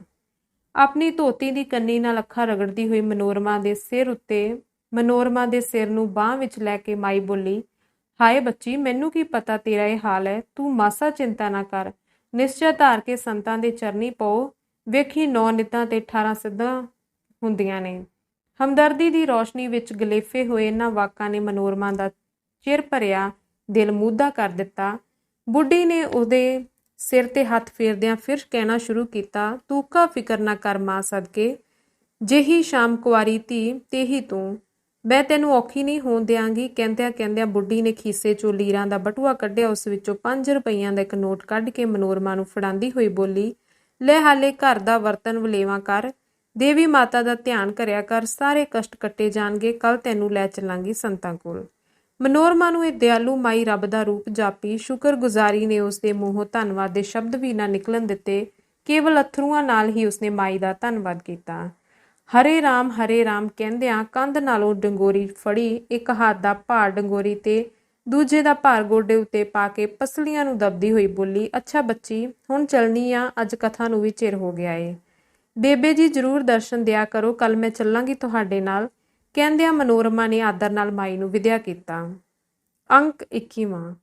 ਰੂਪ ਲਾਲ ਸਦਾ ਵਾਂਗ ਅੱਜ ਵੀ ਨਿਰਾਸ਼ ਘਰ ਮੁੜਿਆ ਆ ਰਿਹਾ ਸੀ। ਚੌਂਕੀਦਾਰੀ ਵਾਲੀ ਥਾਂ ਵੀ ਹੁਣ ਇੱਥੋਂ ਨਿਕਲ ਚੁੱਕੀ ਸੀ। ਅੱਜ ਉਸ ਦੀ ਨਿਰਾਸ਼ਤਾ ਹੱਦੋਂ ਟੱਪੀ ਹੋਈ ਸੀ। ਭਾਵੇਂ ਇਸ ਵੇਲੇ ਉਸ ਦੀ ਜੇਬ ਵਿੱਚ 5 ਰੁਪਈਆਂ ਦਾ ਨੋਟ ਮੌਜੂਦ ਸੀ, ਪਰ ਇਹ ਉਸੇ ਤਰ੍ਹਾਂ ਸੀ ਜਿਵੇਂ ਮੋਹਲੇ ਧਾਰਮੀ ਵਿੱਚ ਛੱਤ ਦੀ ਮਕਾਨ ਨਾ ਹੋਣ ਤੇ ਕੋਈ ਉਸ ਦੀ ਥਾਂ ਘਾਹ ਦੇ ਕਪੂਲੇ ਤੋਂ ਕੰਮ ਲੈ ਰਿਹਾ ਹੋਵੇ। ਹਟਵਾਣੀਆਂ ਹੋਰ ਨਹੀਂ ਸੀ ਉਡੀਕ ਸਕਦਾ ਤੇ ਮਕਾਨ ਮਾਲਕ ਦਾ ਮੁਨਸ਼ੀ ਤਾਂ ਕੱਲ ਇੱਥੋਂ ਤੱਕ ਕਹਿ ਗਿਆ ਸੀ ਕਿ ਕੱਲ ਤੱਕ ਕਿਰਾਇਆ ਨਹੀਂ ਚੁਕਾਓਗੇ ਤਾਂ ਘਰ ਵਿਹਲਾ ਕਰਾ ਦਿਆਂਗਾ। ਜਦ ਉਹ ਘਰ ਪੁੱਜਾ ਤਾਂ ਉਸਦੀ ਹੈਰਾਨੀ ਦੀ ਹੱਦ ਨਾ ਰਹੀ। ਬੂਹੇ ਵੜਦਿਆਂ ਹੀ ਅੰਦਰੋਂ ਤੜਕੇ ਦੀਆਂ ਲਪਟਾਂ ਨੇ ਉਸਦਾ ਸਵਾਗਤ ਕੀਤਾ, ਜਿਸ ਦੀ ਖੁਸ਼ਬੂ ਸੁੰਘਿਆ ਉਸਨੂੰ ਇੱਕ ਯੁੱਗ ਬੀਤ ਗਿਆ ਸੀ। ਮਨੋਰਮਾ ਅੱਜ ਖੁਸ਼ ਸੀ। ਉਸਦਾ ਚਿਹਰਾ ਜਿਸ ਉੱਤੇ ਚਿਰਾਂ ਤੋਂ ਬਸੰਤ ਖੇਡਦੀ ਸੀ, ਅੱਜ ਇਹ ਥਾਂ ਬਹਾਰ ਨੇ ਮੱਲੀ ਹੋਈ ਸੀ। ਪਤੀ ਨੂੰ ਆਉਂਦਿਆਂ ਵੇਖ ਕੇ ਮਨੋਰਮਾ ਉਸਨੂੰ ਕਹਿਣ ਲੱਗੀ, ਕੀ ਪਏ ਵੇਖਦੇ ਹੋ? ਇਹ ਚੀਜ਼ਾਂ ਕਿੱਥੋਂ ਆਈਆਂ? ਉਸ ਨੂੰ ਮਾਈ ਚੰਦੋ ਤੋਂ ਪ੍ਰਾਪਤ ਹੋਏ 5 ਰੁਪਈਆਂ ਦੀ ਇੰਨੀ ਖੁਸ਼ੀ ਨਹੀਂ ਸੀ ਜਿੰਨੀ ਉਸ ਆਸ ਦੀ ਜਿਹੜੀ ਮਾਈ ਚੰਦੋ ਉਸ ਨੂੰ ਆਪਣੇ ਸੰਤਾਂ ਬਾਬਤ ਬਣਾ ਗਈ ਸੀ। ਉਹ ਮੁਸ਼ਕਿਲ ਨਾਲ ਇਹ ਭੇਤ ਪਤੀ ਪਾਸੋਂ ਲੁਕਾ ਕੇ ਨਹੀਂ ਦੱਸ ਸਕੀ ਕਿ ਨਾਲ ਦੇ ਮੁਹੱਲੇ ਦੀ ਇੱਕ ਬੁੱਢੀ ਮਾਈ ਬੜੀ ਮਿਹਰਬਾਨ ਤੇ ਨੇਕ ਦਿਲ ਹੈ। ਉਸਨੇ ਉਸ ਪਾਸੋਂ 5 ਰੁਪਏ ਉਧਾਰ ਲਏ ਸਨ। ਰੂਪ ਲਾਲ ਉੱਤੇ ਕੋਈ ਖੁਸ਼ੀ ਚਮਕਾਊ ਅਸਰ ਨਾ ਹੁੰਦਾ ਵੇਖ ਕੇ ਮਨੋਰਮਾ ਪਤੀ ਦੀ ਬੇਚੈਨੀ ਨੂੰ ਸਮਝ ਗਈ। ਉਸਨੇ ਪੁੱਛਿਆ, ਚੁੱਪ ਕਿਉਂ ਹੋ? ਕਿਤਾਬਾਂ ਵੇਚ ਆਏ? ਵੇਚ ਆਇਆ ਵਾਂ, ਰੂਪ ਲਾਲ ਨੇ ਠੰਡਾ ਸਾਹ ਭਰ ਕੇ ਕਿਹਾ ਤੇ ਨਾਲ ਹੀ ਉਸਨੇ ਜੇਬ ਵਿੱਚੋਂ 5 ਦਾ ਨੋਟ ਕੱਢ ਕੇ ਉਹਨੂੰ ਦੇ ਦਿੱਤਾ। ਕੁੱਲ 5 ਰੁਪਏ? ਮਨੋਰਮਾ ਨੇ ਪਹਿਲਾਂ ਨੋਟ ਵੱਲ ਫਿਰ ਰੂਪ ਲਾਲ ਵੱਲ ਤੱਕਦਿਆਂ ਹੈਰਾਨੀ ਭਰਿਆ ਪ੍ਰਸ਼ਨ ਕੀਤਾ। ਇਹ ਵੀ ਬੜੀ ਮੁਸ਼ਕਿਲ ਨਾਲ ਮਿਲੇ ਨੇ। ਹਾਏ ਮੈਂ ਮਰ ਗਈ, 200 ਦੀਆਂ ਕਿਤਾਬਾਂ ਤੇ ਕੁੱਲ 5 ਰੁਪਈਏ। ਤੁਸੀਂ ਮੋੜ ਲਿਆਉਂਦੇ। ਮੋੜ ਕਿੱਕਣ ਲਿਆਉਂਦਾ? ਇਹ ਆਵਾਜ਼ ਰੂਪ ਲਾਲ ਦੀ ਨਹੀਂ, ਉਸਦਾ ਦਿਲ ਪਾਟਣ ਦੀ ਸੀ। ਇੰਨੇ ਨਾਲ ਤੁਸੀਂ ਕਿੱਕਣ ਬੰਬਈ ਜਾ ਸਕਦੇ ਹੋ? ਉਹ ਤੇ ਤੂੰ ਸਲਾਹ ਹੀ ਹਟਾ ਦਿੱਤੀ ਸੀ। ਨਹੀਂ, ਮੈਂ ਨਹੀਂ ਰੋਕਾਂਗੀ, ਮਨੋਰਮਾ ਨੇ ਪਿਆਰ ਤਰਸ ਤੇ ਦੁੱਖ ਭਰੇ ਜੋਸ਼ ਵਿੱਚ ਕਿਹਾ। ਤੂੰ ਨਾ ਰੋਕੇ ਤਾਂ ਵੀ ਨਹੀਂ ਜਾ ਸਕਦਾ। ਮਨੋਰਮਾ ਨੂੰ ਆਪਣੀ ਭੁੱਲ ਦੀ ਸਮਝ ਆਈ। ਉਹ ਦਿਲ ਵਿੱਚ ਹਿਸਾਬ ਲਾਉਣ ਲੱਗੀ, 5 ਤੇ 5 10, ਜੋ ਇੰਨੇ ਕੁ ਕਿਸੇ ਤਰ੍ਹਾਂ ਹੋ ਜਾਣ, ਪਰ ਪਿੱਛੇ ਦੀ ਵੇਖੀ ਜਾਏਗੀ ਤਾਂ ਕਿ ਮਾਈ ਚੰਦੋ। ਉਸਦੇ ਖਿਆਲਾਂ ਦੀ ਲੜੀ ਨੂੰ ਤੋੜਦਾ ਹੋਇਆ ਰੂਪ ਲਾਲ ਬੋਲਿਆ, ਤੂੰ ਮਨੋਰਮਾ ਚਿੰਤਾ ਨਾ ਕਰ, ਪ੍ਰਮਾਤਮਾ ਭਲੀ ਕਰੇਗਾ। ਮਨੋਰਮਾ ਨੇ ਨੌਕਰੀ ਬਾਬਤ ਪੁੱਛਣਾ ਚਾਹਿਆ, ਪਰ ਪਤੀ ਦੇ ਨਿਰਾਸ਼ ਚਿਹਰੇ ਤੋਂ ਉਹ ਸਭ ਕੁਝ ਸਮਝ ਗਈ। ਜਾਣਦੀ ਸੀ ਕਿ ਇਸ ਦਾ ਉੱਤਰ ਜੋ ਪਤੀ ਨੂੰ ਨਾ ਵਿੱਚ ਦੇਣਾ ਪਿਆ ਤਾਂ ਦੋਹਾਂ ਦੇ ਦਿਲਾਂ ਤੇ ਕੀ ਗੁਜ਼ਰੇਗੀ। ਉਸਨੇ ਆਪਣੇ ਮਨੋਭਾਵਾਂ ਉੱਤੇ ਕਾਬੂ ਪਾਇਆ। ਚਿਹਰੇ ਉੱਤੇ ਇੱਕ ਵਾਰੀ ਫਿਰ ਉਹੀ ਜਾਦੂ ਅਸਰ ਵਾਲੀ ਮੁਸਕਰਾਹਟ ਲਿਆਂਦੀ। ਪਤੀ ਦੇ ਗਲ ਵਿੱਚ ਆਪਣੀਆਂ ਸੁਬਕ ਬਾਹਾਂ ਦਾ ਹਾਰ ਪਾਇਆ ਤੇ ਬੋਲੀ, ਚਲੋ ਕੋਈ ਡਰ ਨਹੀਂ, ਮੈਂ ਕੱਲ ਮਾਈ ਚੰਦੋ ਤੋਂ ਕੁਝ ਰੁਪਏ ਮੰਗ ਲਵਾਂਗੀ। ਉਹ ਬੜੀ ਚੰਗੀ ਏ। ਨਾਲੇ ਹੈ ਵੀ ਸੁਖਾਲੀ। ਤੁਸੀਂ ਕੱਲ ਮੁੰਬਈ ਜਾ ਸਕੋਗੇ। ਰੂਪ ਲਾਲ ਦੀਆਂ ਸਾਰੀਆਂ ਚਿੰਤਾਵਾਂ ਇੱਕ ਵਾਰਗੀ ਮਿਟ ਗਈਆਂ। ਇਹਨਾਂ ਪਿਆਰ ਭਰੇ ਵਾਕਾਂ ਨੂੰ ਸੁਣ ਕੇ, ਇਸ ਮਿੱਠੀ ਮੁਸਕਰਾਹਟ ਨੂੰ ਵੇਖ ਕੇ ਉਸਨੇ ਪੁਤਲੀ ਜਿਹੀ ਮਨੋਰਮਾ ਨੂੰ ਬਾਹਾਂ ਵਿੱਚ ਜਕੜ ਲਿਆ। ਦੋਵੇਂ ਕਿਸੇ ਸੁਨਹਿਰੀ ਸੁੱਖ ਵਿੱਚ ਲੀਨ ਹੋ ਗਏ। ਇਹ ਕੋਠੜੀ ਉਹਨਾਂ ਲਈ ਸਵਰਗ ਭਵਨ ਬਣ ਗਈ। ਪਿਆਰ ਉਮੜਿਆ, ਰੀਝਾਂ ਝਲਕੀਆਂ, ਉਮੰਗਾਂ ਲਹਿਰਾਈਆਂ ਤੇ ਦੋਵੇਂ ਰੂਹਾਂ ਬੇਖੁਦੀ ਦੀ ਵਾਦੀ ਵਿੱਚ ਗੁਆਚ ਗਈਆਂ। ਅਗਲਾ ਦਿਨ ਚੜ੍ਹਿਆ, ਫਿਰ ਉਹੀ ਭਾਂ-ਭਾਂ ਕਰਦੀਆਂ ਕਾਲੀਆਂ ਕੰਧਾਂ, ਉਹੀ ਡਰਾਉਣਾ ਭਵਿੱਖ, ਉਹੀ ਦਿਲ ਦੀਆਂ ਹੂਕਾਂ। ਰੂਪ ਲਾਲ ਇਸ ਵੇਲੇ ਮਨੋਰਮਾ ਦੀ ਚਿੰਤਾ ਵਿੱਚ ਗੋਤੇ ਖਾ ਰਿਹਾ ਸੀ। ਬਾਹਰੋਂ ਉਸਦਾ ਨਾਂ ਲੈ ਕੇ ਕਿਸੇ ਨੇ ਆਵਾਜ਼ ਦਿੱਤੀ। ਇਹ ਆਵਾਜ਼ ਓਪਰੀ ਨਹੀਂ ਸੀ, ਉਸਦੀ ਨਿੱਤ ਦੀ ਪਛਾਣੀ ਹੋਈ ਸੀ, ਕਿਰਾਇਆ ਉਗਰਾਉਣ ਵਾਲੇ ਮੁੰਸ਼ੀ ਦੀ। ਉਹ ਸਾਰੇ ਦਾ ਸਾਰਾ ਕੰਬ ਉੱਠਿਆ। ਇਸ ਵੇਲੇ ਜੇ ਕਦੇ ਮੁੰਸ਼ੀ ਦੀ ਥਾਂ ਮੌਤ ਉਸਨੂੰ ਆਵਾਜ਼ ਮਾਰਦੀ ਤਾਂ ਵੀ ਉਹ ਇਤਨਾ ਭੈਭੀਤ ਨਾ ਹੁੰਦਾ, ਉਲਟਾ ਖੁਸ਼ ਹੀ ਹੁੰਦਾ। ਉਹ ਬਾਹਰ ਨਿਕਲਿਆ ਤੇ ਉਸਦੇ ਮਗਰੇ ਮਨੋਰਮਾ ਵੀ ਬੂਹੇ ਪਿੱਛੇ ਲੁੱਕ ਕੇ ਜਾ ਖੜੋਤੀ। ਦੋਵੇਂ ਉਡੀਕ ਵਿੱਚ ਸਨ। ਮੁੰਸ਼ੀ ਹੋਰੀ ਸਭ ਤੋਂ ਪਹਿਲਾਂ ਕਿਹੜਾ ਦੁਰਬਚਨ ਬੋਲਦੇ ਨੇ। ਚੰਮ ਸੁੱਕੜ ਜਿਹਾ ਐਨਕਧਾਰੀ, ਜਿਸਨੇ ਬੰਦ ਗਲਮੇ ਵਾਲਾ ਕੋਟ ਪਹਿਨਿਆ ਹੋਇਆ ਸੀ, ਠੋਡੀ ਮੁੰਨੀ ਹੋਈ ਤੇ ਮੁੱਛਾਂ ਸਾਬਤ, ਉਸਨੇ ਡਰਾਉਣੀਆਂ ਤੇ ਚੁੰਨੀਆਂ ਅੱਖਾਂ ਝਮਕਦਿਆਂ ਕਿਹਾ, ਲਿਆ ਬਈ ਛੇਤੀ ਕਰੋ। ਤੇ ਉਹ ਆਪਣੇ ਹੱਥ ਵਹੀ ਨੂੰ ਫੋਲਦਾ ਹੋਇਆ ਅੱਜ ਤੀਕ ਦੇ ਕੁੱਲ ਕਿਰਾਏ ਦਾ ਜੋੜ ਲਾਣ ਲੱਗਾ। ਰੂਪ ਲਾਲ ਕਿਸੇ ਤਰ੍ਹਾਂ ਜਿਸ ਆਫਤ ਨੂੰ ਟਾਲਣ ਦੇ ਬਹਾਨੇ ਸੋਚ ਰਿਹਾ ਸੀ। ਬੰਬਈ ਦੀ ਨੌਕਰੀ ਉਸਦੀਆਂ ਅੱਖਾਂ ਅੱਗੇ ਫਿਰ ਰਹੀ ਸੀ, ਨਾਲ ਹੀ ਉਸ ਅਣਡਿੱਠੀ ਮਿਹਰਬਾਨ ਮਾਈ ਚੰਦੋ ਦੀ ਬਜ਼ੁਰਗ ਸੂਰਤ ਵੀ। ਉਹ ਰੁਕਦਾ ਬੋਲਿਆ, ਮੁੰਸ਼ੀ ਜੀ ਸਿਰਫ 1 ਹਫ਼ਤੇ ਦੀ ਮੌਲਤ ਦਿਓ, ਮੇਰਾ ਖਿਆਲ ਹੈ। ਵਿੱਚੋਂ ਹੀ ਮੁੰਸ਼ੀ ਭੁੰਜੇ ਪੈਰ ਪਟਕਦਾ ਹੋਇਆ ਬੋਲਿਆ, ਕੀ ਕਿਹਾ 1 ਹਫ਼ਤਾ? ਹਫ਼ਤਾ ਛੱਡ ਕੇ ਮੈਂ 1 ਦਿਨ ਦੀ ਮੌਲਤ ਨਹੀਂ ਦੇ ਸਕਦਾ। 4 ਮਹੀਨੇ ਹੋ ਗਏ ਨੇ ਤੇਰੇ ਮਗਰ ਖਪਦਿਆਂ। ਰੂਪ ਲਾਲ ਦੇ ਚਿਹਰੇ ਤੇ ਮੁਰਦੇ ਵੰਨੀ ਵਰਤ ਗਈ। ਉਹ ਸੁਣ ਰਿਹਾ ਸੀ ਤੇ ਉਸਦਾ ਸਵੈਮਾਨ ਉਛਾਲੇ ਖਾ ਰਿਹਾ ਸੀ। ਭਾਵੇਂ ਉਹ ਇਹੋ ਜਿਹੀਆਂ ਝਿੜਕਾਂ ਦਾ ਆਦੀ ਹੋ ਚੁੱਕਾ ਸੀ, ਪਰ ਅੱਜ ਇਹ ਉਸ ਲਈ ਕੁਝ ਵਧੇਕ ਦੁਖਾਵੀਆਂ ਸਨ। ਬੂਹੇ ਪਿੱਛੇ ਮਨੋਰਮਾ ਸਭ ਕੁਝ ਸੁਣ ਰਹੀ ਸੀ। ਰੂਪ ਲਾਲ ਚੁੱਪ ਰਿਹਾ ਤੇ ਮੁੰਸ਼ੀ ਕਹਿੰਦਾ ਗਿਆ ਜੋ ਉਸਦੇ ਮੂੰਹ ਆਇਆ। ਰੂਪ ਲਾਲ ਦਾ ਦਿਲ ਵਿੰਨਿਆ ਗਿਆ। ਉਸਦੀਆਂ ਅੱਖਾਂ ਵਿੱਚ ਖੂਨ ਉਤਰ ਆਇਆ, ਛਾਤੀ ਧੱਕ-ਧੱਕ ਕਰਨ ਲੱਗੀ। ਉਸਦਾ ਦਿਲ ਕੁਝ ਕਰ ਗੁਜ਼ਰਨ ਤੇ ਉਤਾਰੂ ਹੋ ਆਇਆ, ਪਰ ਗਜਬ ਨੂੰ ਸੰਭਾਲਦਾ ਹੋਇਆ ਉਹ ਕੰਬਦੇ ਬੁੱਲਾਂ 'ਚੋਂ ਇੰਨਾ ਹੀ ਬੋਲਿਆ, ਮੁੰਸ਼ੀ ਜੀ ਤੁਸੀਂ ਜੋਸ਼ ਵਿੱਚ ਨਾ ਆਓ। ਮੈਂ ਹਫ਼ਤੇ ਤੀਕ ਤੁਹਾਡੀ ਕੌਡੀ ਚੁੱਕਦੀ, ਜੋਸ਼ ਦਾ ਬੱਚਾ ਨਾ ਹੋਵੇ। ਤੇ ਕਹਿੰਦਿਆਂ ਮੁੰਸ਼ੀ ਨੇ ਅਗਾਂਹ ਵੱਧ ਕੇ ਰੂਪ ਲਾਲ ਦੇ ਕਮੀਜ਼ ਦਾ ਗਲਮਾ ਫੜਿਆ ਤੇ ਉਸਨੂੰ ਝੰਜੋੜਦਾ ਹੋਇਆ ਬੋਲਿਆ, ਦੇਵੇਂਗਾ ਕਿਰਾਇਆ ਕਿ ਚਖਾਵਾਂ ਤੈਨੂੰ ਮਜ਼ਾ?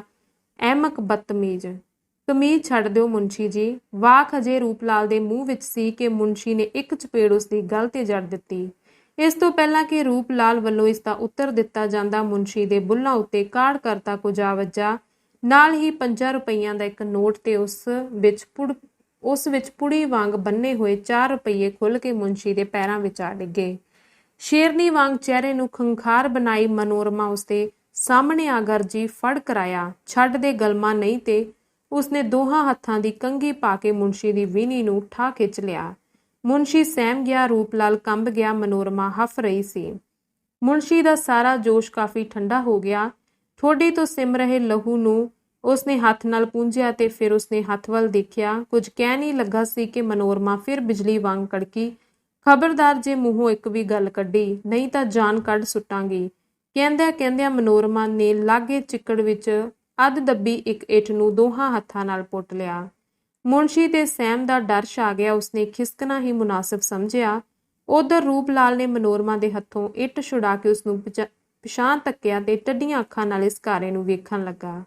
ਰੌਲਾ ਸੁਣ ਕੇ ਆਂਢ ਗੁਆਂਢ ਦੇ ਕਈ ਮਜ਼ਦੂਰ ਮੰਗਤੇ ਤੇ ਉਹਨਾਂ ਦੀਆਂ ਤੀਵੀਆਂ ਆ ਜੁੜੇ। ਮੁੰਸ਼ੀ ਨੂੰ ਲਹੂ ਲਹਾਨ ਵੇਖ ਕੇ ਸਾਰੇ ਦਿਲੋਂ ਖੁਸ਼ ਹੋਏ, ਕਿਉਂਕਿ ਸਾਰਾ ਮੁਹੱਲਾ ਹੀ ਇਸ ਦੇ ਵਤੀਰੇ ਤੋਂ ਦੁਖੀ ਸੀ। ਮੁੰਸ਼ੀ ਨੇ ਰੁਪਏ ਚੁੱਕ ਲਏ, ਬੋਝੇ 'ਚੋਂ ਰੁਮਾਲ ਕੱਢ ਕੇ ਲਹੂ ਪੂੰਝਦਾ ਤੇ ਕਹਿੰਦਾ ਹੋਇਆ ਤੇਜ਼ ਕਦਮੀ ਤੁਰਦਾ ਬਣਿਆ, ਬੱਚਾ ਦੱਸਾਂਗਾ ਤੈਨੂੰ, ਨਾਲੇ ਤੇਰੀ ਇਸ। ਰੂਪ ਲਾਲ ਹਜੇ ਤੀਕ ਕੰਬ ਰਿਹਾ ਸੀ, ਕੁਝ ਡਰ ਨਾਲ ਤੇ ਕੁਝ ਸਰਦੀ ਨਾਲ, ਪਰ ਮਨੋਰਮਾ ਨਿਰੇ ਗੁੱਸੇ ਨਾਲ ਕੰਬ ਰਹੀ ਸੀ। ਉਸਨੂੰ ਨਾ ਡਰ ਦਾ ਕੰਬਾ ਸੀ, ਨਾ ਸਰਦੀ ਦਾ। ਧੰਨਵਾਦ।